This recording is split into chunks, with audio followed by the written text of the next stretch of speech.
Okay, so hi everybody. My name is Julie Cambron. I'm doing a master in water science at the Institut National de la Recherche Scientifique. So today I'll walk you through my research on lake ice using remote sensing with a special focus on gaps and how to deal with them in remote area.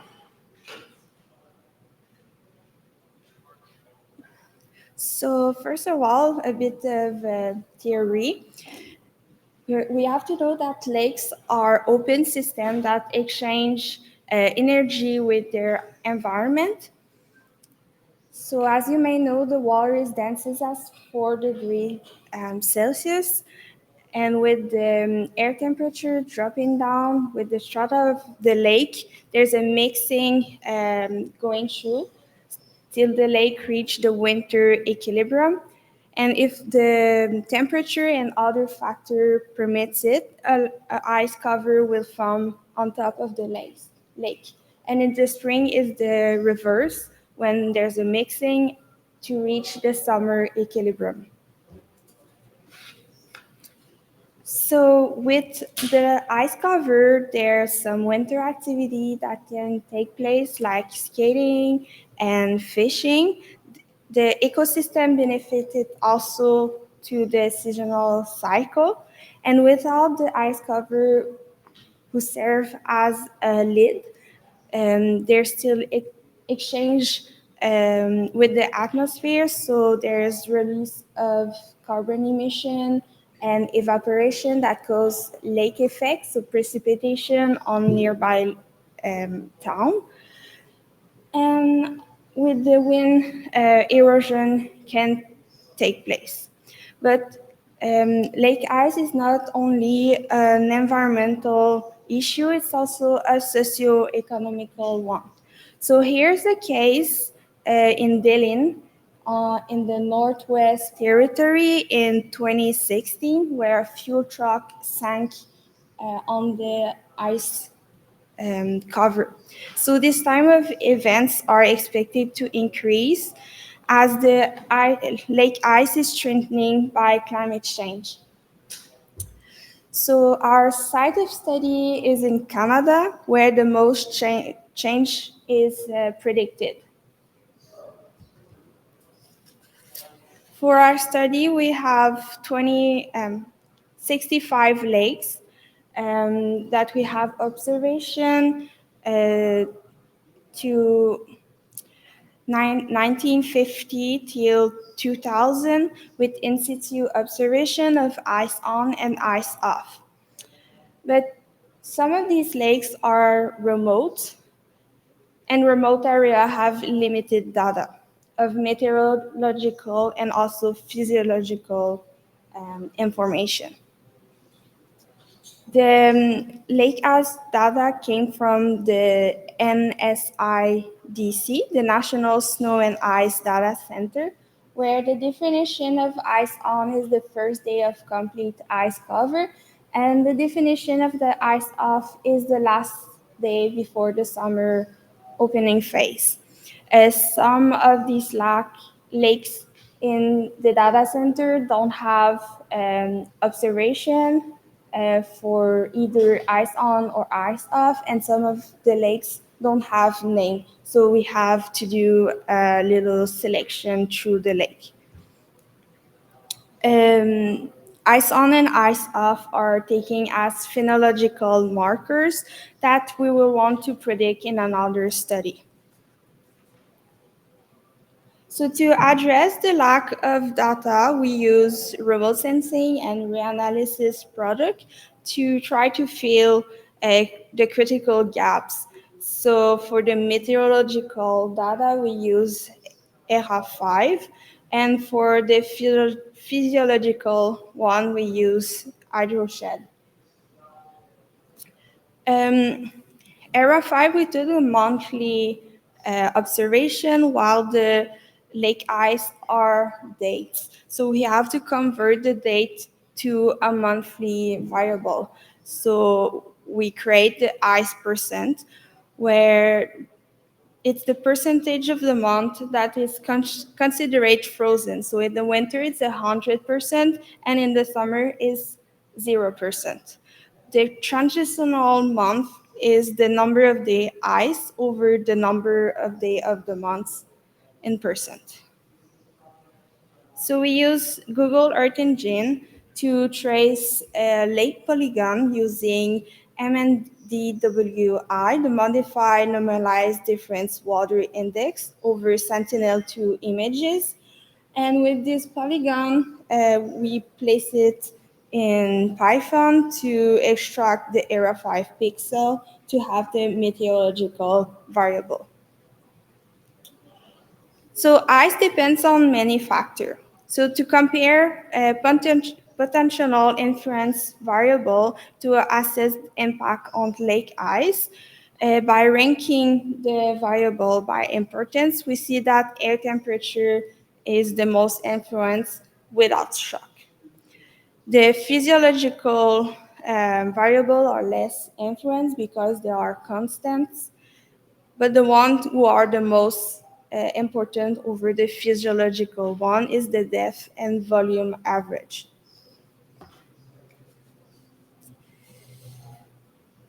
So between 1950 and 2000, we see in our data that the average air temperature over our study site increased by 2.2 degrees Celsius, while the average ice cover has decreased of 20%. So the ice period is getting shorter. Further studies are planned to look at this warming trend and to try to create a predicted model. So to conclude, the key parameters that we got by remote sensing are similar to the one that we found in the literature. And our approach helps fill data gaps using remote sensing. And this method can be applied on other lakes for in other domains for other reasons. So thank you.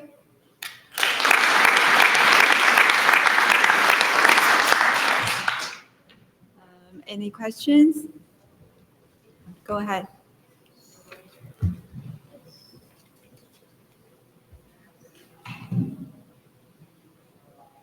Thank you very much. Very interesting talk. My name is Tyler from the University of Waterloo. Just interested in how you deal with the warm bias in the Era 5 land meteorology, say in the northern part of Canada, for example.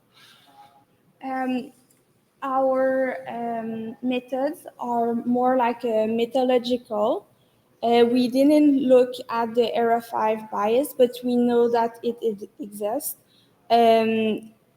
We haven't tried to compare to other stations because sometimes there is no data, so we cannot compare. So yes, there is a bias with the Era 5, but is the only data set that gives us the temperature and other factor that is interesting. Yeah. Absolutely. It's a really tough thing to solve for sure. Thank you.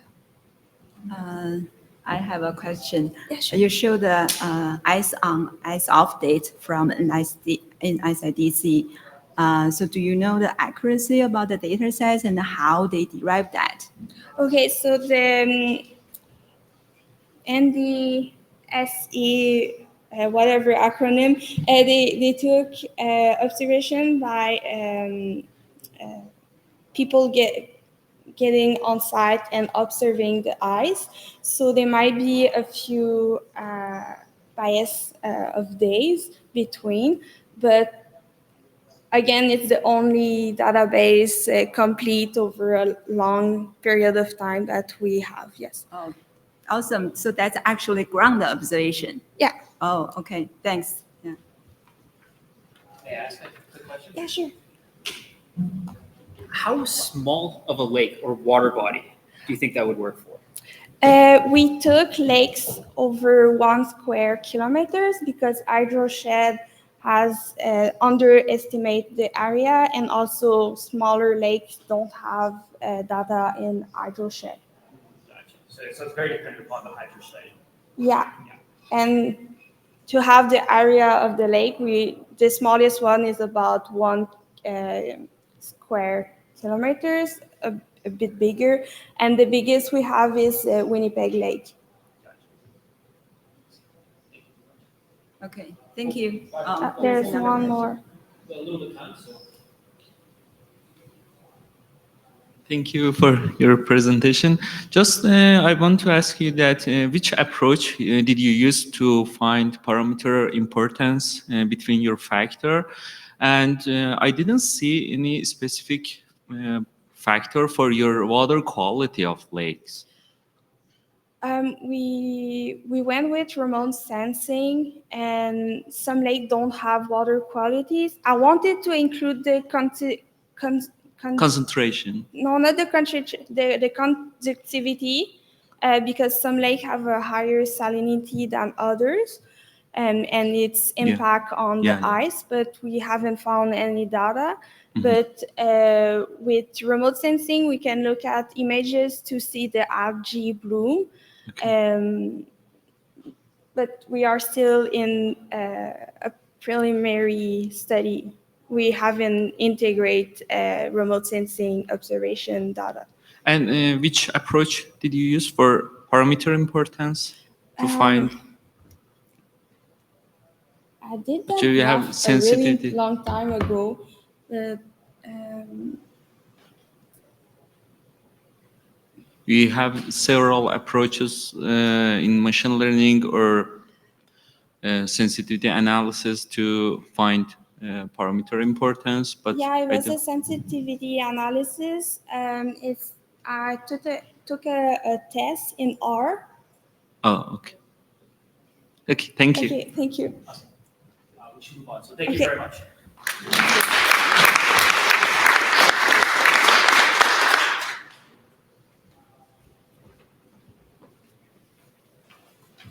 Okay, so next we have Lisa talking about the snow phenology and the lake ice thickness. Yeah.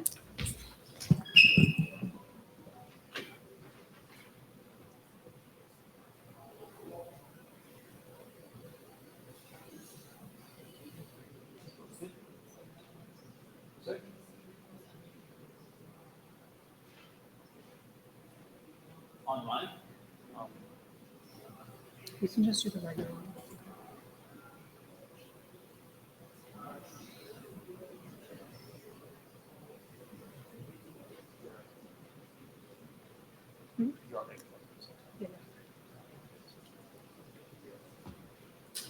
Okay, hi everyone. Today I'll just be presenting some of my current ongoing master's research, which is focused on the relationship of snow phenology and lake ice thickness at high Arctic lakes. So it's well known that snow has strong controls over various components of the Arctic, including its climate, hydrological processes, ecology, and human activity. The timing in which snow falls and disappears every year is strongly linked to air temperatures, while its spatial distribution can be impacted by factors such as local wind or topography. We are currently seeing elevated rates of warming across the Arctic, where some studies have shown that it's rising or warming up to 4 times the rate as the rest of the world. And this is leading to adverse impacts for snow phenology. Previous studies have also shown that there are decreases to the timing in which snow is coming off, so it's shifting earlier in the year, and this is leading to a prolonged snow-free season. And other studies have also identified a transition in the predominant form of precipitation from snow to rain across the Canadian Arctic. Meanwhile, lake ice phenology can be controlled by various factors, including lake size, air temperature, precipitation, wind, and the radiation balance. It can further be impacted by the timing, amount, and distribution of snow, where when we get deeper layers of snow, we often get thinner layers of underlying ice.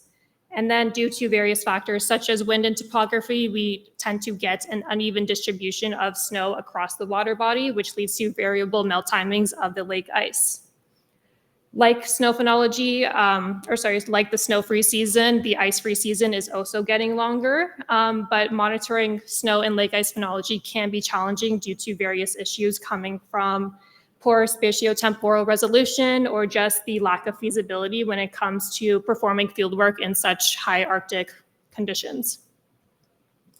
And so with this knowledge, we are aiming to analyze snow phenology and distribution patterns and its influence on ice thickness at high Arctic lakes. And we are aiming to investigate the effect of temperature and teleconnection patterns. So we're focusing our research in Resolute, which is in Cornwallis Island in Nunavut. It's within the central Canadian Arctic archipelago. And the two lakes that we're specifically focusing on are Resolute Lake, which can be seen in the bottom right of the map, and Small Lake, which can be seen in the top left. This region experiences an average annual temperature of negative 15.1 degrees Celsius and receives well over 100 centimeters of snow every year. And so to collect our data, the snow depth measurements were done using a magnet probe across various transects on the water bodies. Ice thickness measurements were done using an ice auger, but we also do have a shallow water ice profiler located in one of our lakes. We additionally have historical snow depth and ice thickness measurements from Environment and Climate Change Canada. From ECCC, we also get our climate data from there as well, in addition to NOAA.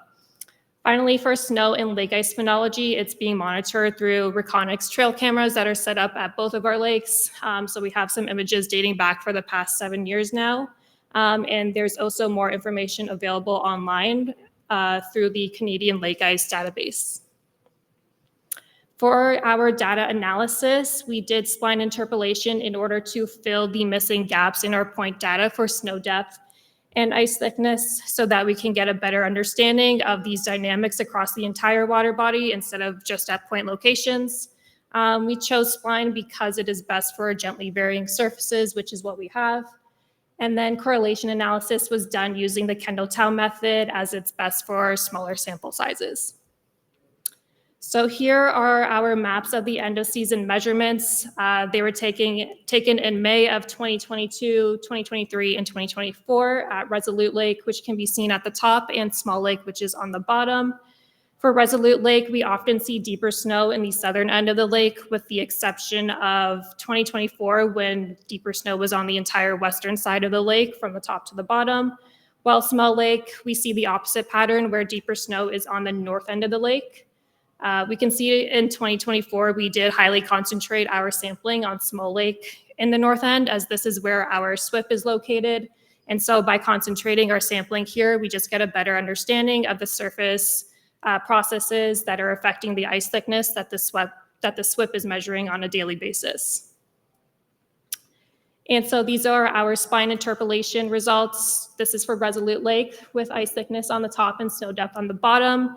Generally, the interpolation did well. It corresponds to our infield observations, where snow depth is deeper on the southern end of the lake, as identified by the darker gray shades, and it typically aligns with thinner underlying ice, identified by the light blue shades.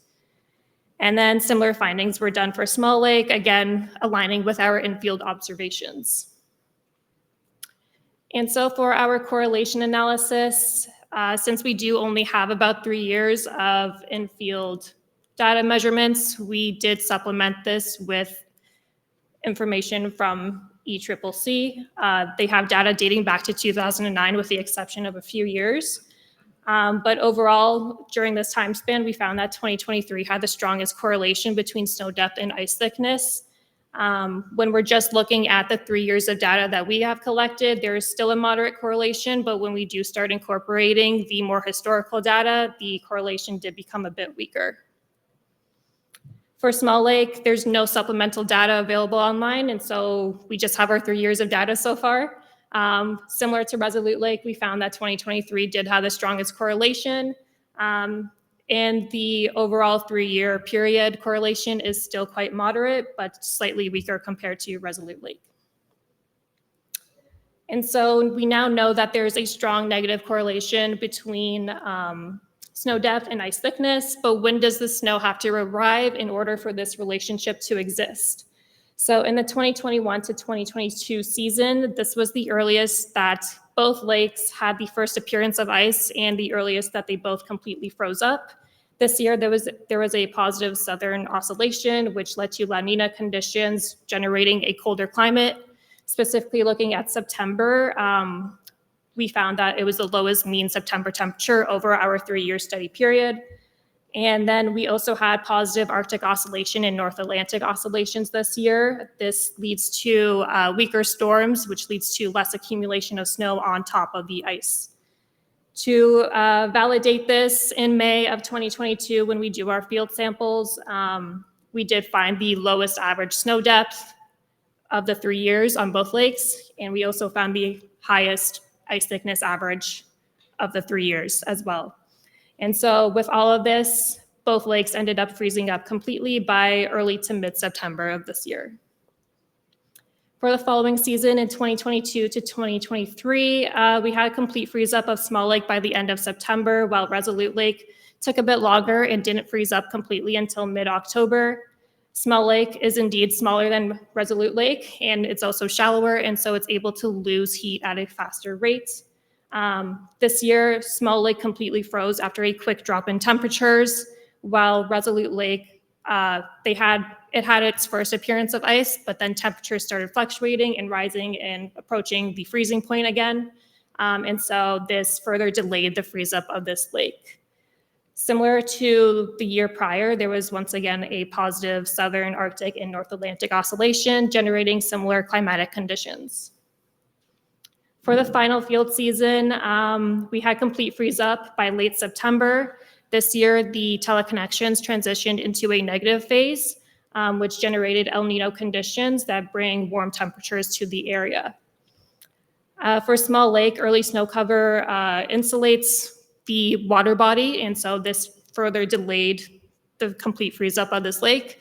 Additionally, this year there was rainfall recorded, while in the previous 2 years there was no rainfall recorded whatsoever. And so with this rain, it changes the latent heat, again, further delaying the complete freeze up of the lakes. To validate this, we do have the SWIP. It's located in the north end of Small Lake. So in 2022 to 2023, the camera imagery identified the first appearance of ice on September 21st, while the SWIP identified ice for the first time 4 days earlier on September 17th.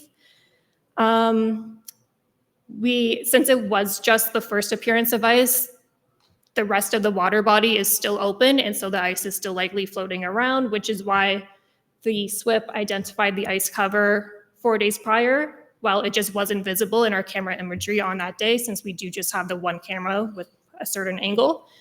Snowfall this year happened after initial ice formation, which would have inhibited ice thickening due to the insulative properties of snow.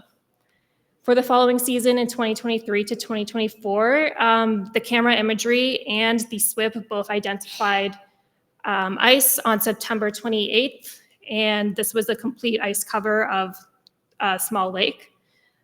So this, since it was identified on the same day, it suggests that the north end of the lake did freeze up last, and snow arrived prior to final ice on, insulating the lake and delaying complete ice cover over the SWIP until later into the season compared to the year prior. After final ice on, there was less snow compared to the year prior, which would have allowed for thicker ice formation, which we see in the graph. So this year is identified by the black line, and we can see that the ice was about 20 centimeters thicker this year compared to the year prior.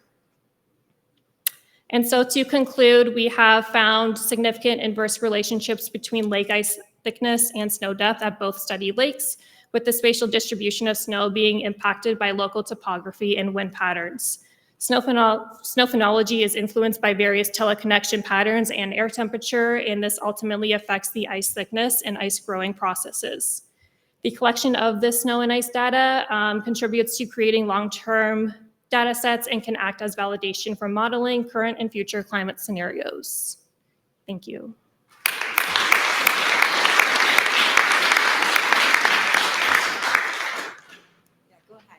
Thank you for your talk. Can you comment on the structure of the ice cover? Black ice, white ice? Yes. Yeah, so it's typically majority black ice. We find that over these 3 years, it's usually over 2 meters of ice. I'd say like 190 centimeters of black ice, 10 centimeters of white ice. Interestingly, this year it was actually quite different. We had about 20 centimeters of white ice with lots of cracks. So there is annual variability, but typically it's the most part, it's black ice all around, yeah.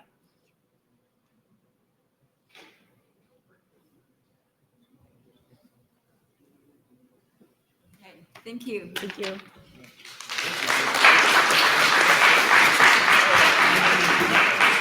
So just for our first speaker, Julie, there was a question online that we missed.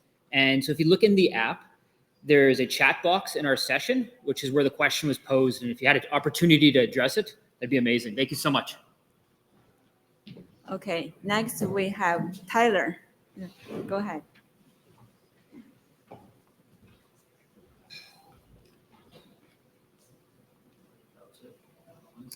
That's the one, yeah. Yep. All right, so today I'm going to be talking about investigating the bias correction of aerified land and FLDAS soil temperatures using machine learning. And this was a, I guess, joint project between the Canada One Water project that Christine Robin mentioned yesterday, as well as the University of Waterloo. So just to remind folks, Canada One Water is basically a project that's developing a Canada-wide high-resolution model of groundwater as well as surface water, both over the historical period as well as into the future. And at this point, we currently have a historical surface water basically model for the last 40 years available on the Canada One Water website.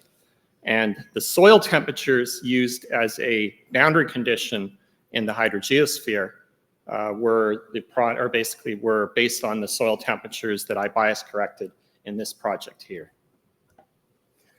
Give a little bit of a background. In situ soil temperatures are very sparse spatially as well as temporally inconsistent, particularly over the central Canadian Arctic. So we need a model. And so what model do we use? Reanalyses tend to be higher resolution than climate models. Aerified land and FLDAS, for example, are available at about 0.1 degree resolution or about 9 kilometers. However, they generally show fairly large root mean square error and are biased cold for the most part, with aerified land actually showing a warm bias over much of the permafrost regions. These biases have been linked to snow cover as well as vegetation issues for a large part. And so the question is, can we use machine learning to bias correct soil temperatures from reanalysis products? This approach, machine learning-based bias correction, has been used for a variety of different climate variables, and local to regional applications of machine learning have been used to bias correct or improve soil temperature estimates, but there have been no attempts to bias correct hemispheric Arctic soil temperatures. So the research questions in this project were, what are the biases in aerified land and FLDAS soil temperatures over the extratropical northern hemisphere? 2, are the biases statistically related to geophysical covariates over space and time? And 3, how effective is regression-based bias correction at reducing biases in the reanalysis soil temperatures? We look at multiple linear regression as well as random forest regression. Our database that we use includes soil temperatures from 2,686 stations across North America and Eurasia. You'll notice, if you take a look at the map, that most of the central Canadian Arctic has absolutely no soil temperatures, which I pointed out before, and that's obviously a big concern if you want to try to model soil temperatures. We calculate monthly average soil temperatures because we use the monthly average soil temperatures and the reanalysis products. And we exclude months where there's less than 50% of days with data. So we only include months where there's more than 50% basically days with observations. So the two products that we explore are F-LDAS and ERA5 land, and we choose these two products because ERA5 land is very widely used in the community for snow and a whole bunch of different climate purposes, and F-LDAS is available as well at 0.1 degree resolution. They use different land models, so F-LDAS uses the NOAA LSM land model, whereas ERA5 land uses the H-TESSA land model. Both products have a soil depth that goes down to about 2 meters, and they both have 4 soil layers, but you can see that these layers are relatively coarse, particularly at depth. And we compare the results over the top 2 soil layers, so the near surface, and the depth soil layers, so the bottom 2 soil layers. But the results were relatively similar, so for the sake of time, we're just going to focus on the near surface here. We build a model with 10 predictors, including soil temperature, air temperature, and SWE, geospatial covariates, including elevation, lat and lon, as well as representations of the seasonal cycle. So these are the signs shown by the sign shifted month and cosine shifted month. We also look at NDVI as a proxy for vegetation. And what we find is that soil temperature by far is the most important predictor, followed by air temperature, as well as latitude and longitude. So how do we process the data? We start by taking the soil temperatures and splitting them into 4 different soil layers. So we separate them into top layer, second layer, third layer, fourth layer. And then from there, we do an 80-20 split. So we leave 20% completely alone for independent validation, and then we save 80% for training. And we do this individually for each layer. And then we go ahead and concatenate the records to create a combined training set and a combined validation set. And then from there, only using the training data, we do an 80-20 split where we train our multiple linear regression as well as our random forest regression model. We use a 5-fold cross-validation, and the best model is based on the lowest overall RMSE. To start, we'll just briefly summarize how these products perform in their uncorrected state. So you'll notice that ERA5 land and F-LDAS both have fairly sizable root mean square errors on the order of 2.5 degrees for ERA5 land and as large as 4.5 degrees for F-LDAS. So if you want to use this for permafrost, that's too large to be of any use. So we're going to have to bias correct this. Interestingly, it looks like the bias in ERA5 land is almost perfect, but that's because over the study area, you've got offsetting biases where the product is far too warm in the north and it's too cold in the south. So when you take the average of the bias across the entire study area, it comes out to almost 0 bias. But in the case of F-LDAS, you'll notice that it's consistently cold throughout the year. So we build our model, and then we want to take a look at how these products perform in the snow-covered and the snow-free period. So the blue lines are the product RMSE, with the dashed line representing the snow-free period and the solid line representing the snow-covered period. And what we find is that the MLR, while it reduces the RMSE in the snow-covered period, the MLR produces an RMSE that's almost the same as the snow-free for both products. So it's able to remove that seasonal variation in the RMSE, but it's not able to reduce the error much lower than the snow-free period, which tends to be when the reanalysis products work best. But taking a look at the random forest, we're able to reduce that residual RMSE down to about 1.1 degree, with the largest contributions coming from NDVI, air temperature, as well as, I think latitude and longitude. Interestingly, that 1.1 degree residual RMSE is about the same as the variability of soil temperatures across a grid cell. So this suggests that, any further reduction in the RMSE would probably be difficult, because at this point we're dealing with local scale variations that are hard to capture in real analyses, or things like in situ errors in the soil temperature measurements.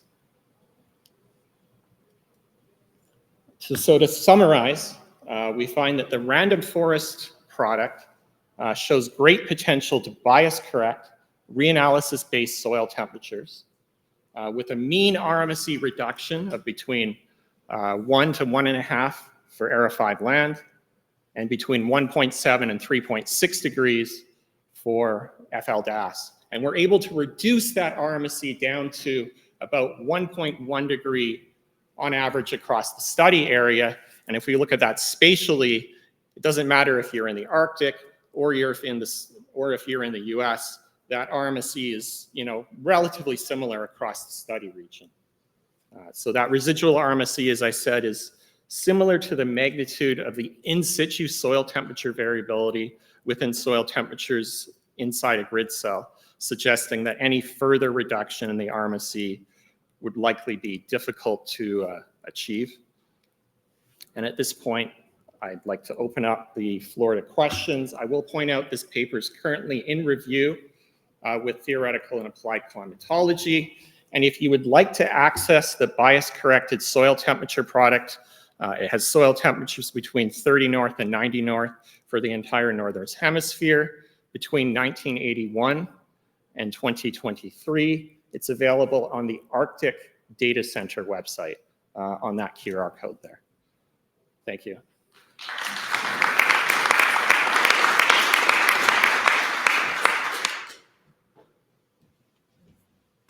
Any questions for Tyler?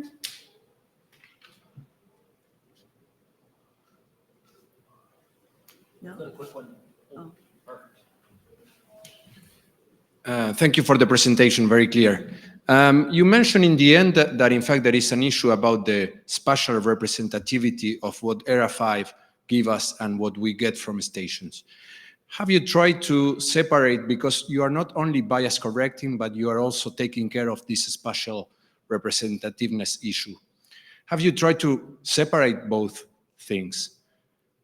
Not in this study per se. So what we did is we looked at the RMSE across all the stations, but we didn't necessarily try to separate them. I did take a look at the individual soil temperatures within the grid cell at the in situ level to compare to see, does this RMSE match the variability that we see across a grid cell? But that's a really good point, and that's something that might be worth exploring for a follow-up study. Ask a quick question? Yep. In the one slide, it showed a heavier, forward. Yeah, so what's the explanation for the FL-DAS being more sensitive in reducing the RMSE around the sine transformed and cosine transformed months? Like that big jump through there, but at least it kind of looked like it compared to that. It's a little bit. Actually, I think it's to do with the property soil temperature.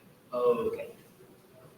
So yeah, this actually, the reason I include the sine and cosine transform month is actually because that is a little bit more important for deep soil temperatures, where some of the other covariates like air temperature aren't necessarily going to be quite as related.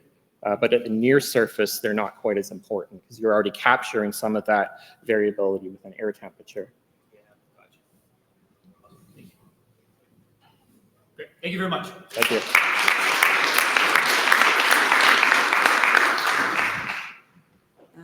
Next, we'll have Jeremy talking about snow clearing device.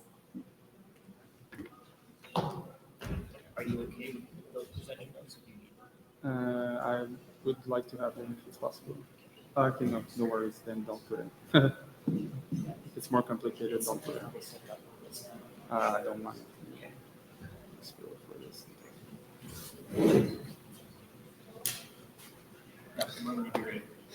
All right. Hi, everyone. My name is Jeremy Lavelle, and today I'll be talking to you about my work on the development of a snow clearing device for net radiometers. And we consider it'll be an essential tool for snow melt modeling. And I want this kind of presentation to be a testimony on the importance of collaborative work. So as a mechanical engineer, I have quite a different perspective, and it can open up to some new solutions that are really nice and really innovative. So without further ado, a topic of interest, as you might know, in hydrology are snowmelt models. And snowmelt models are basically the energy budget over the snowpack. And they're dominated by 4 components. So the shortwave irradiation and the longwave irradiation. They both are coming from the sun, from Earth, and from atmosphere. To measure that on the field, there's a CNR4 by Kip and Zonen that allows to measure all these 4 components at once. However, a problem occurs when snow accumulates on top of the device, blocking the signal for what can be many weeks, which is quite a huge bummer. So the current solution is to install a heating device or to install the CNR4 in an open area. As for the heating device, it's pretty much meant to remove frost and dew and not snow accumulation, and it requires quite a lot of energy to be used.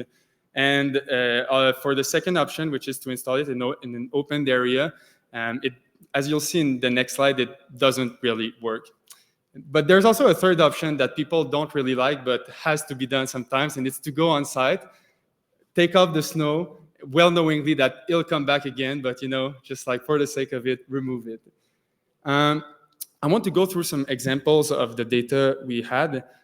So on the top left example, it's an above canopy area CNR4 we installed. And from the winters from 2021 to 2024, we had to discard basically 42% of the data because we had some visuals on it showing that it had snow accumulation or presence of snow or no photos. So it was pretty much impossible to use. And on the bottom left, this is supposed to be a CNR4. But as you can imagine, there's not much going on and it's pretty much impossible to have any reading. So that was a problem that was pretty much ongoing. And for the works on that topic, Malik and Al in 2008, they basically were looking at the effects of dew, frost, and snow on a heated radiometer. And they found out that it can underestimate or overestimate if there's a presence of snow or dew or frost. But the best option is to always heat up as much as you can. For Lapo and Al, they proposed an algorithm to identify the presence of snow in a CNR4, but it was not meant as a data replacement. So you were still going just like discarding some more data, which was not what we wanted. And for Morin and Al in 2012 in France, they mounted a CNR4 in a rotating arm, but it seemed like a pretty complex design, and it had some pretty high energy consumption, which was not the requirements we had. So with that in mind, we designed the CNB4, with the B stands for brush or broom or anything you like that sounds like that. And we wanted to be very, very reliable so that it wouldn't block in exactly this position, blocking the signal. And it had to be low power. So as an example, it will consume about 1 amp for less than a minute, whereas the heater will be 1.5 amp continuously. So it's a drastically lower energy demand. It weighs only 6 to 7 kilograms, so it makes it pretty easy to install. And the reason why we made it telescopic like that is we thought that we only had 35 centimeters on the back, so it had to finish pretty much where the rod was finishing. So we came up with this design, which, as you can see, is a tiny bit complex, but it works, and it was a very nice feat of engineering. And we did all the part custom machine, because we have a machine shop at Université Laval, so it allowed us to do some pretty funky stuff. So the research question here is, we want to evaluate the performance of a snow-removed CNR4 versus a heated-only CNR4, both deployed in a forest gap under heavy snowfall conditions. And I put an asterisk on the snow-removed because it's also heated. So we have 2 heated devices, but one is also snow-removed. So normally, we installed it at Forêt-Montmorency, which is a very, very snowy place we have in Quebec. Normally, we would have set it up there so that it's a nice and open area, but we decided to go there, where it's hard to measure and when there's tons of accumulations. So the advantages would definitely be that we test the device in where it's the hardest basically to operate. And the representativity of the sample is very much alike the environment around, as you can see. So it would kind of give us a sample that would be nice to analyze afterwards and to see how they compare to models. The drawbacks would be that it would complicate a lot the analysis and it would become very sensitive to spatial location. And what do I mean by sensitive to spatial location? As you can see in direct sunlight, there's one CNR4 that's basically directly in the sunlight and the other one is directly in the shade. So it becomes pretty hard to compare these two signals, keeping that in mind.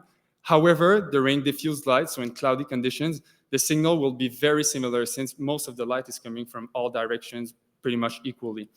So I just want you to keep in mind that both signals should not be equal, and that's why we won't be comparing the two devices directly one to another.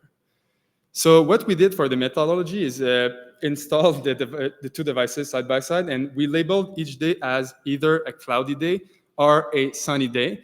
And we labeled the setup as either being snow-free or with the presence of snow. So as you just saw, this would have been like a snow-free, and this is presence of snow.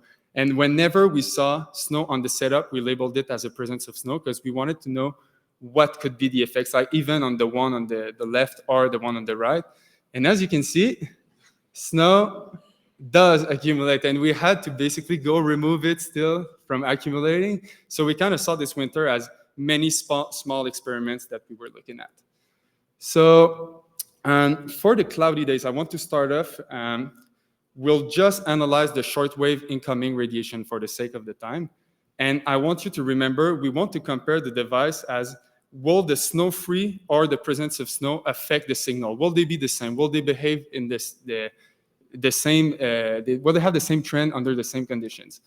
So in the cloudy day, you'll see that the y-axis is the shortwave and all the x-axis is the time based on 24-hour. So if we go through the month of November, what we want to see, I still repeat, is the curve in black will be the device, the signal when there was a presence of snow, and the signal in green will be when there was no snow. So we want them to be equal. So we see that the device on the left, which is snow removed, has some very good correlation between the two of them. However, this one has a pretty poor correlation. So as you see, the black line is pretty much like near zero for the whole time, which means that we basically had no signal at all. So it meant that it was impossible to have any measurements. I have to put a quote on that because we were using a very, very conservative heating strategy during November. So we were heating very little, and just like we're doing on two other sites where we're restricted with energy. So we basically had to change because we thought there's just going to be snow all the time, and it would be almost pointless to have the control device standing on the side. So for the other months, when we were comparing the data on cloudy days, we found some pretty good trends between the two and for the two devices. So as you can see, both signals very much do look alike. So it seems like both devices were actually behaving the same under these same conditions. As for the sunny days, during the month of November and December, we were not able to have any conclusions that were pretty interesting because, as you can see, they're both different, so it's kind of hard to tell. However, for the month of January and February, this is an anomaly because, as you can see, the signal is even too high, which is not what we would expect. We would expect it to be lower because it's under snow. And we had the same trend as for February and March, where the signal for the device that's only heated could be either too high or too low. And this was due to what we call the funnel. So basically, the heating tends to only heat up the lens. And what it does, it kind of creates a funnel for the light to accumulate. So you can have some overestimations of your signal, meaning that even under the best conditions, when you're heating all the time, you still have some weird stuff going on. And as you can see here, it's even harder to tell because you'll have one of the two signals that will be good and the other signal that will be wrong. So it becomes very, very hard to tell one from another. As for the CN before, With the data, we figured it consumed about 0.33% of the energy required by heating. I want to put that in perspective, 0.33%. So it's a drastically different approach that's very very low on energy, and it tended to be very reliable. So we deployed it for about 1900 times for the whole winter, and it blocked only like 10 times, and it was during the freezing rain when it was very hard for any mechanical device. And we also wanted to build a second device where there would not be a snow accumulation on top of the device just like that, because we think that it could do some overestimation on the signal. So for that, we already have a second version where the outer box or the outer shell would be spinning at the same time as the broom would be deploying itself. We only deployed it late during this winter, so we only had pretty much one event of snow, and it was some super sticky snow that actually kind of ended up freezing there. But we're pretty confident that for the big amounts of snow, any spinning will do the job. So for the future works, what we want to do is to compare the data we had to a canopy shortwave radiation transmission model, just like HPFL. So we'd like to take a hemispherical photo to take account of the trees around and to see if the models that want to get the exact same thing as the signal we have are well correlated to the signal we actually have.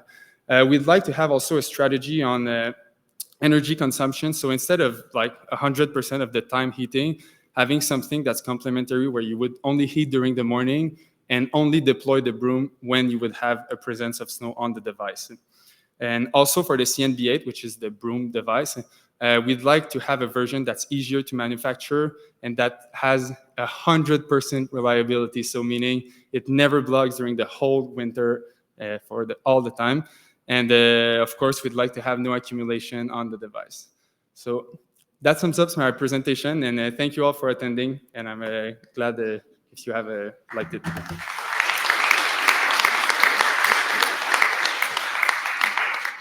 Any questions?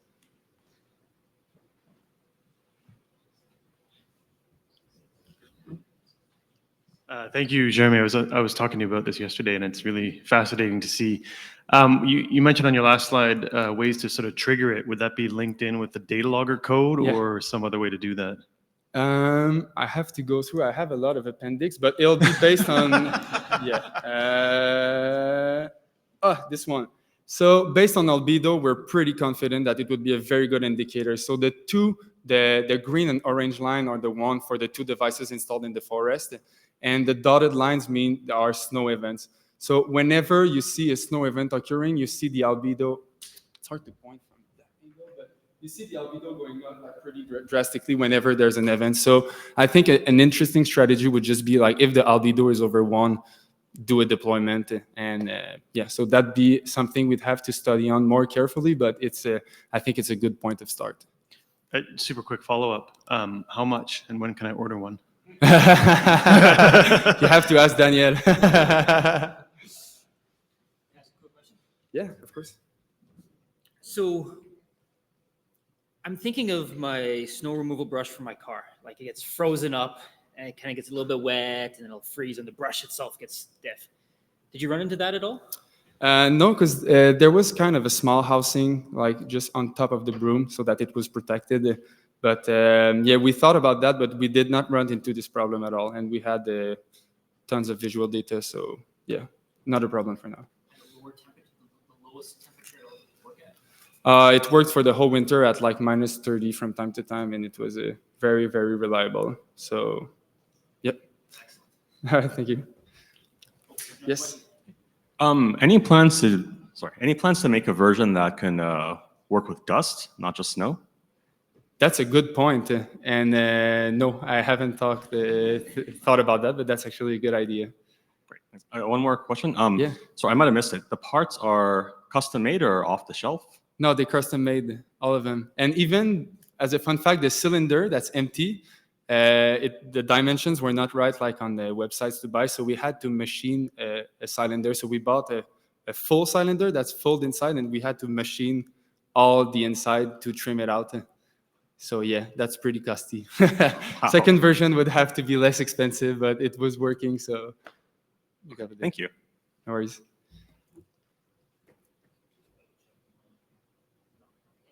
All right. Thank you very much.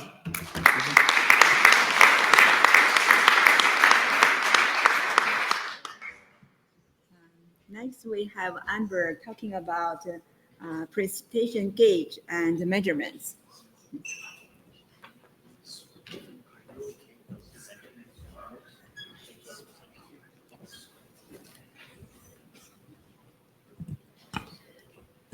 All right, thank you. My name is Amber Ross. I am with the Climate Research Division of Environment and Climate Change Canada, and I will be talking about the pluvial 2L precipitation gauge. So just a bit of background. The in situ measurement of solid precipitation is one of the hardest meteorological and climatological parameters to measure. And this is because solid precipitation or snow measurements are subject to undercatch due to wind. So we use wind shields to improve the catch efficiency.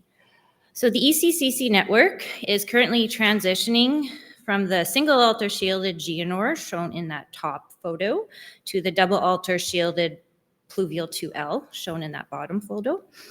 And by the end of 2024, approximately 302 double altar P2Ls were installed in the network. And just a note from here on out, I'll often refer to the double altar shielded pluvial 2L as the double altar P2L. So after transition, we saw that some prairie and Arctic ECCC auto stations, so these cold, dry, and windy locations, they were underreporting precipitation. And this was not explainable by wind speed alone. So our objectives are, number one, to assess and characterize the issue of underreporting of solid precipitation observations made by the double altar P2L in the ECCC network. And number two, to determine the potential impact of P2L firmware versioning and output processing, so filtering on the solid precipitation measurements. Our methodology involves two parts. So the first is looking at operational sites. So 3 ECCC stations were selected for an intercomparison. So we have Bratts Lake, Saskatchewan. This is about 20 minutes south of Regina, Saskatoon, Saskatchewan, and Yellowknife. All these sites are cold and windy locations, and all the sites have a double altar P2L running firmware version 1.05, and they were all supplemented with a single altar GNR. Unfortunately, we were unable to use the Yellowknife data due to data issues. So the second part focuses on our Bratts Lake research site, and this is a precipitation intercomparison super site that hosts a WMO double fence automated reference, or DFAR, a single altar GNR, as well as 3 additional double altar P2Ls with firmware versions 1.03, 1.04, and 1.05.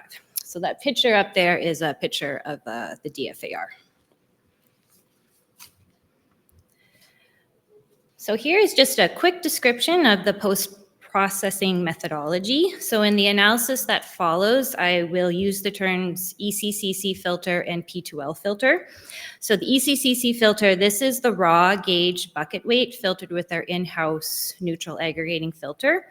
And if you need more information on that filter, you can look at this reference below.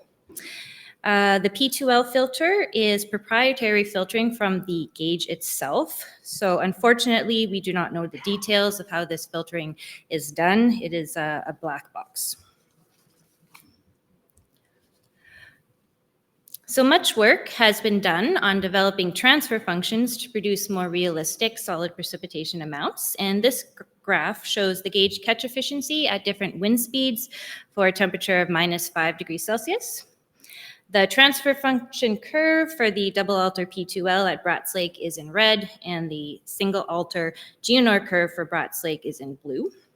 So as you can see, as the wind speed increases, you're seeing that catch efficiency going down. So for example, at Bratts Lake, with a wind speed of 5 meters per second, the catch efficiency of the double altar P2L is about 66%, and for the single altar GNR, it's about 46% when compared to the DFAR. So for example, if the true precip for an event was 20 millimeters, the double alter P2L would catch approximately 13 millimeters, and the single alter GNR would catch approximately 9 millimeters. It's important to note that the double alter P2L used in this analysis was running firmware version 1.03. So the main takeaway here is that a gauge with a double alter shield should catch more than a gauge with a single alter shield.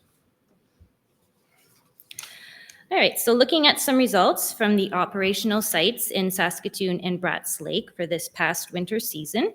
So both of these P2Ls are running firmware version 1.05.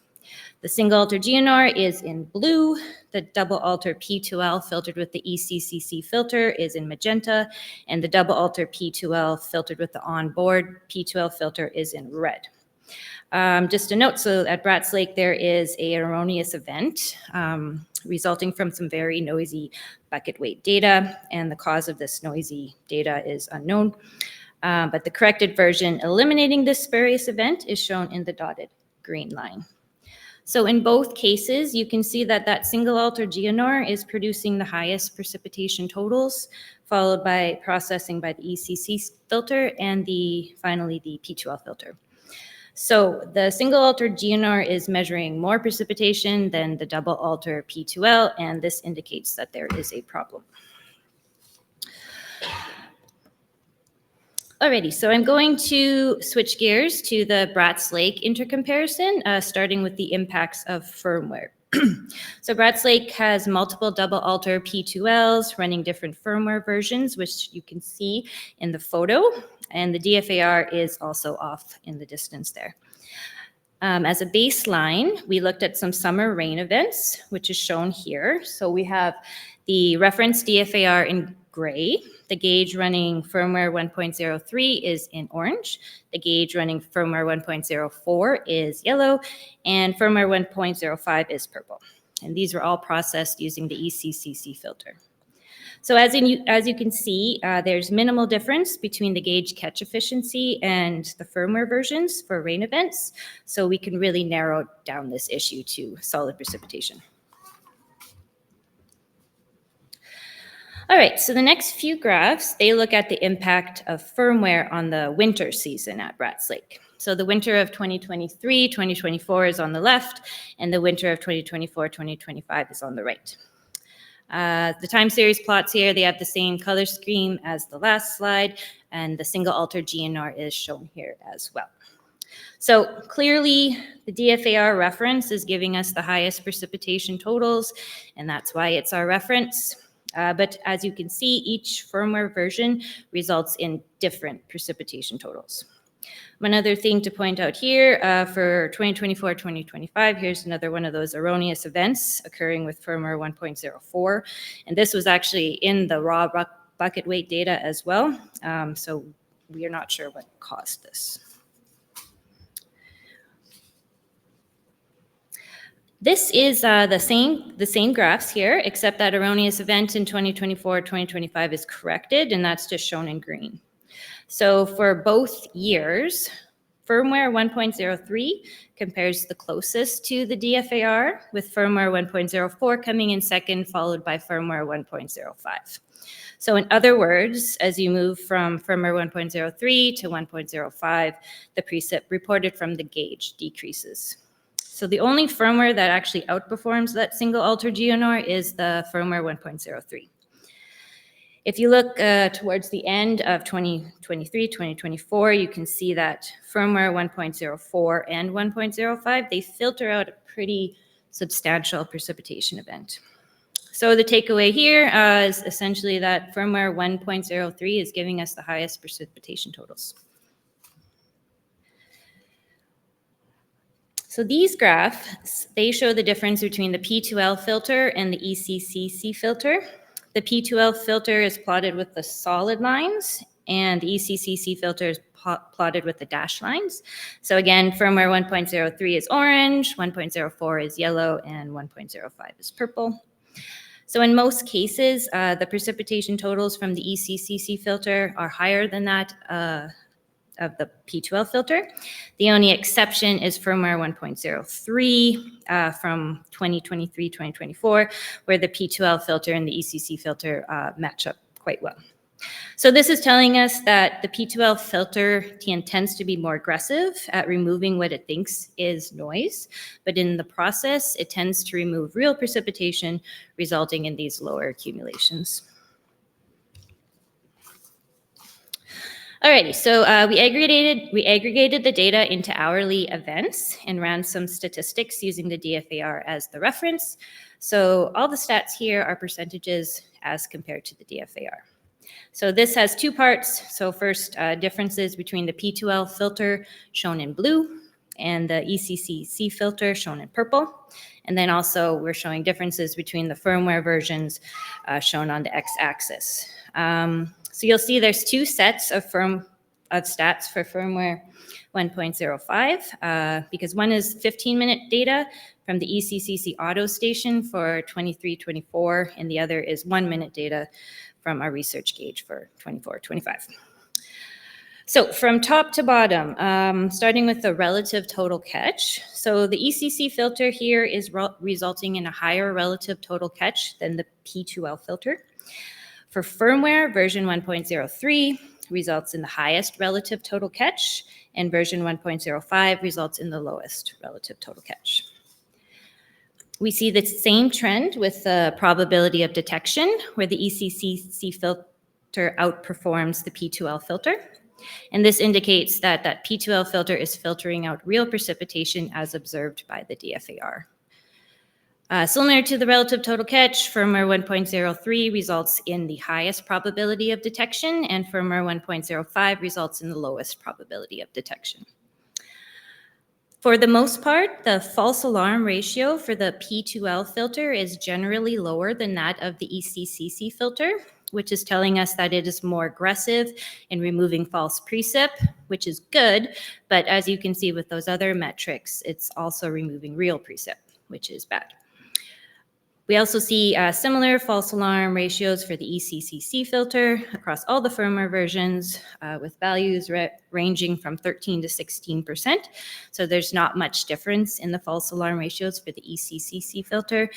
And also some of these false alarms can be attributed to the actual filtering process.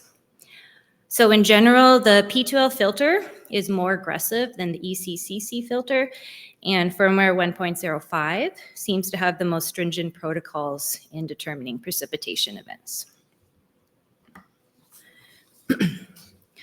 So in summary, generally the double alter pluvial 2L underreports solid precipitation as compared to the single alter GNOR to a greater extent that can be explained by wind undercatch alone. Underreporting of the double alter pluvial 2L is most pronounced under cold and high wind speed conditions. The underreporting of the double alter pluvial 2L is most pronounced in the P2L filter and is somewhat decreased by using alternate data filtering methods. Firmware version 1.03 seems to outperform version 1.04 and version 1.05 at Bratz Lake for producing more realistic precipitation amounts as compared to the DFAR. And so our recommendations include operating P2Ls with firmware 1.03 in these cold, dry, and windy environments, archiving the 1-minute raw bucket weight outputs for assessing the P2L filtered output, and also utilizing a better performing processing filter on the P2L raw bucket weight. Thank you.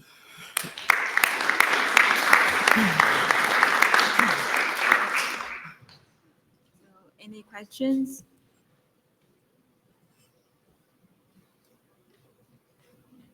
Okay, I have one. We are using the P2L at over 300 something stations, but I guess we have more of that. So the rest are still using the single filter ones, but how do we use them like together? I mean, for say climate, like assessment, we use all of the stations for 1 year. So are there any inconsistencies by that? inconsistencies in switching from the single Yeah, alter yeah, to yeah. the double. Yes, so that's what we were seeing in the archive, which kind of pointed us to an issue with this gauge because we saw a drop in precipitation from the single alter GNR and also what was observed on the ground. So that is basically what spurred this intercomparison.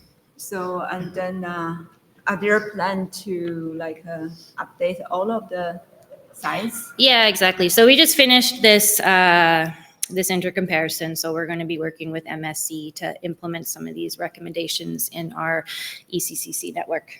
Okay, thank you.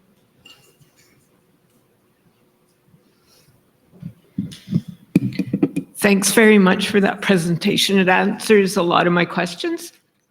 One thing, is the database going to be corrected for these errors? That is definitely a good question, and I hope that that will be done. Okay, thanks.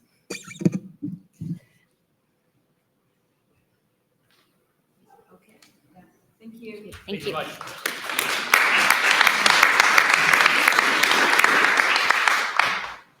So we'll have our final talk of the session by Craig. Go ahead.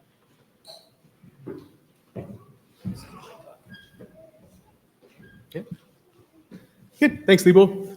I'm going to preface this talk by saying that although our expertise is in solid precipitation, we're relative rookies when it comes to disdrometers. So this is early in this project, and we're also early on the learning curve. So bear with me. All right, so let's start with a couple of background slides.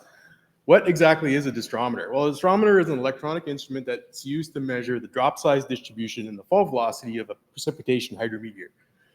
And the disdrometer internal algorithms use this data to produce useful information about precipitation, such as precipitation occurrence, whether it's yes or no, whether it's precipitating or not, the precipitation type, which includes partitioning, whether it's rain or snow, and precipitation amount. So the measurement principles for disdrometers vary, but most disdrometers are either optical or microwave. And an optical disdrometer, a conceptual diagram of an optical disdrometer is shown on the left, and it just shows a particle falling through an optical beam, and the disdrometer measures the shadowing effect of that particle. The microwave disdrometer shown on the right just sends a beam of microwave energy up into a volume of air and measures the return of that energy, and from that produces the information that it needs for precipitation. So the capabilities and the cost points of these disdrometers vary substantially. Amber introduced some of this already, but we know that solid precipitation is notoriously difficult to measure, especially measuring it with any known level of uncertainty. Low intensity precipitation can often go undetected, and we saw that mentioned earlier this morning in Phil's talk, or be hidden within the noise thresholds of the instrument. So, and this error is often exacerbated by high wind, low temperature environments where small precipitation amounts are actually climatologically significant. So we want to get that right if we can. We also have cases, and Amber showed some of these earlier, when we have precipitation gauges that report false precipitation, and you can see that graph on the left. Let's see if this pointer works. Graph on the left there just shows a couple of time series of accumulated bucket weights for a couple of gauges that are co-located. And really the question is, what in that mess is actually real precipitation? So it takes a bit of know-how to figure out what's going on there. Automated precipitation gauges also have no capacity to determine or ascertain precipitation type, which we used to do manually. So we're losing that information in the climatological record, and therefore we can't produce normals of what the distribution is between rain and snow. So how might a disdrometer improve our winter solid precipitation measurements? Well, disdrometers can detect low intensity events. They can identify false precipitation reported by gauges. They can report precipitation type and present weather, and they can also estimate precipitation amount. But the question is, how well can they do that? So let's quickly look at some objectives and methods. The objective here is to assess the capability of of 2 models of disdrometers to measure solid precipitation amount, detect precipitation events, identify false precipitation, and determine precipitation phase. So the 2 disdrometers that we're going to look at are a radar-based disdrometer, the left WS100, pictured here. The price point for that 24 gigahertz Doppler radar-based disdrometer is about $2,000, and it has similar specifications that you would anticipate with a lower cost disdrometer. The Parseval 2 is an optical extinction-based disdrometer. It's got a higher price point of $12,000 Canadian and increased specifications to go with that. So we're running both of those disdrometers at 2 of our research sites, one up in Caribou Creek and in Bratts Lake. Now, most of our experience with these instruments is at Bratts Lake. We have 4 years of data there, so I'm going to focus the rest of this talk on the intercomparison of that data. Well, we have to address the elephant in the room here. We don't have a reference disdrometer instrument for the observation of precipitation type and event detection for disdrometers, but we do have the WMO double fence automated reference that Amber was mentioning in her talk for measuring precipitation amount and as a proxy for event detection. So let's start with precipitation amount. It's pretty obvious here that the disdrometers are awful. It's pretty atrocious, actually. And you can see the accumulation for the Parseval 2 is in red, the WS100 is in blue, and the DFIR, which Amber showed is our reference in measuring, should be measuring the most precipitation at the site, is substantially lower than what we're seeing in the instruments. So there's obviously some issues there. Most likely the issue is with the way the disdrometer maps the density of snow and translate that to total precipitation amount. This is just to show that those 2 disdrometers behave differently. In the first example, in 2023-24, you see that the Parseval 2 is actually doing quite well at estimating this event amount, where the WS100 is massively overestimating that event. In the second example, 2024-25, is the opposite. The WS100 seems to be estimating the event pretty well, whereas the Parseval 2 is vastly overestimating what's going on there. So we've got a bit of work to do here. There is some hope in that other groups have been developing some transfer functions to get that density calculation right and to improve those accumulation amounts. This is just a time series for synoptic coding as measured by those 2 disdrometers at 1 minute intervals. The Parseval 2 is in red, the WS100 is in blue, and there's a couple of things that really stand out here.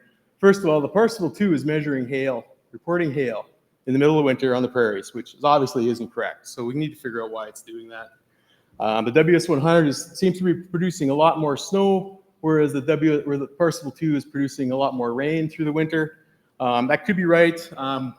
We need to dig into that more, but there's obviously some differences here where the instruments are inconsistent. This is just the frequency distribution for those same events. The Parseval 2 is in blue. The WS100 is plotted over top in orange. And again, this is just showing that the WS100 are producing a lot more snow events during the winter and a lot more events altogether, whereas the Parseval 2 is showing these few more rain events. And of course, we've got this bit of hail over here on the right. Okay, one of the things we need to do, because we're reporting precipitation operationally at hour intervals, if we want to use disdrometers to help us out with those measurements, we're going to need to aggregate precipitation type to hourly. And we can do that through a decision tree and some thresholds. And I'm not going to say too much about those, other than the fact that no matter what we do, we're going to see some inconsistencies in the way those disdrometers behave. The plots on the right are just the temperature distribution of those decisions. And without saying too much, there are similarities and differences in the way that's being done. Okay, let's move on to event detection. One of the ways we can look at event detection is just to plot the hits for the distrometer on top of the accumulated time series of a DFAR. And that's what I've done here. And the upper time series is just the DFAR offset by 25 millimeters, so we can see those events at the same time. And then zooming into some events just to show you some examples of what we're seeing. The event here boxed on the left is actually showing pretty good agreement between the distrometers themselves and with the DFAR. So both instruments seem to be working quite well at identifying that event. We go a few weeks later in that season, and we start to see some differences. We see that the Parseval 2 here is missing some events that's being caught by the WS100.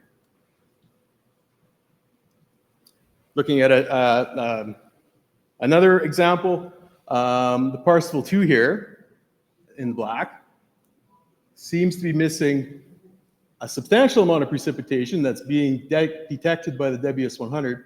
But then we have these events here later on that the WS100 is showing hits in that precipitation, but the DFAR is not accumulating. So there's something not working right there.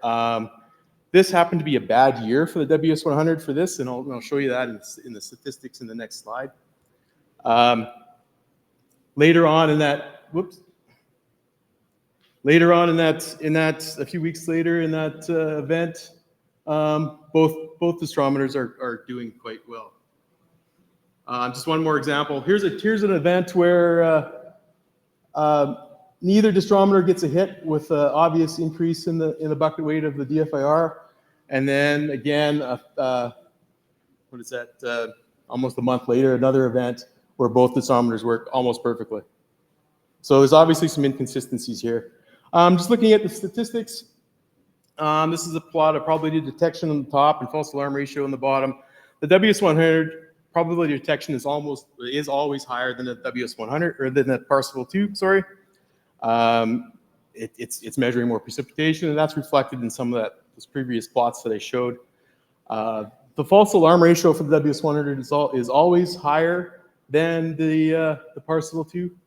And here's that outlier in 2022 where the WS100 seems to be malfunctioning a little bit more, in that it's producing more false alarm precipitation events than it should be. So just a quick summary. Distrometer-derived solid precipitation amounts are awful. There is some hope in developing some transfer functions to make them better, and then that obviously is going to need some more work. There's inconsistencies between the Parseval 2 and the WS100. That's pretty obvious for precipitation typing and event detection. Why, we don't really know yet. That needs to be explored further. And which is better, also we don't really know yet. And obviously this whole project needs much more work, which leads me to my final slide. The WMO is proposing a non-catching instrument intercomparison for precipitation measurement. This intercomparison is being organized by the WMO expert team on surface and subsurface measurements. The objectives here are to characterize the performance of some commonly used non-catchment instruments and advise on their usability for measuring precipitation amount, intensity, occurrence, and type. This will involve the use of 5 or 6 primary intercomparison sites. Most likely those will all be SPICE sites. We're going to start with 4 core instruments that were identified as the most commonly used instruments by a survey that was sent out to 129 user groups. So besides those 5 or 6 sites and those 4 core instruments, there's also going to be an opportunity for contributors to add multiple additional intercomparison sites with those core or non-core NCIs. So just a quick timeline, as I'm running out of time here. We'll start with this project this winter, 2025-26, with a preparatory phase where distrometers will be purchased and installed. We'll have a pre-campaign phase that will involve developing, installing and testing the instruments and doing protocol development. complete year, 2027, 2028 of collecting data for intercomparison, and then finally a wrap up in 2029 with analysis and a WMO final report. And that's it.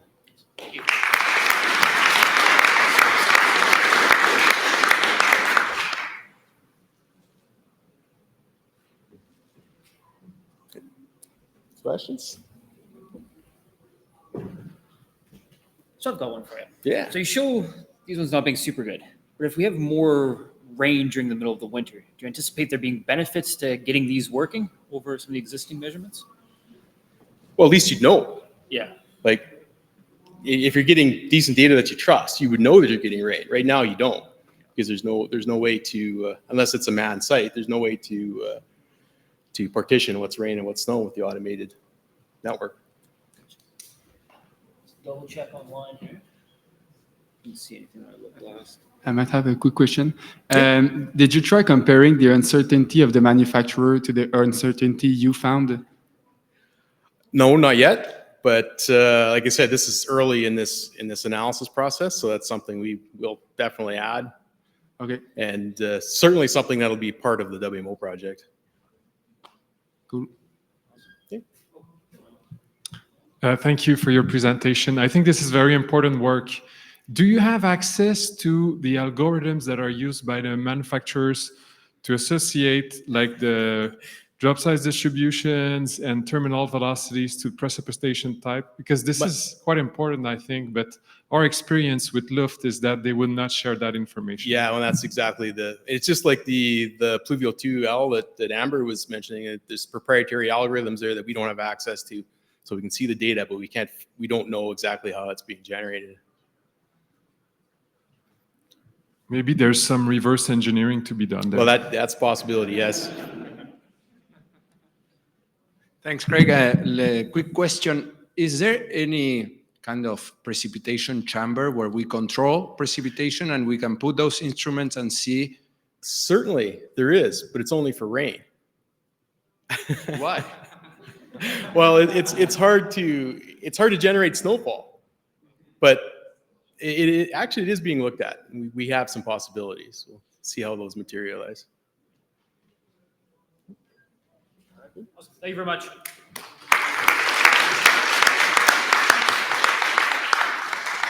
So that was our last speaker, and that was our last part of the session. So thank you very much, everybody, for being involved. Thank you very much, everybody online, for participating. Thank you very much to our volunteers who make it all work. I noted this at the start in part one, but we really want to make sure that we encourage as many people to talk about snow and ice and the processes, the observation as much as possible. We try to write the abstract for the session to be as broad as possible. But if you're like, hey, I really didn't feel like my talk had a place in the session and I wish certain things were included, please let me know, because we want to have as big a session on snow and ice as possible. I keep saying this is one of the best, and I'd really like to keep that going forward. So I hope to see you all in Halifax next year. So thank you all very much.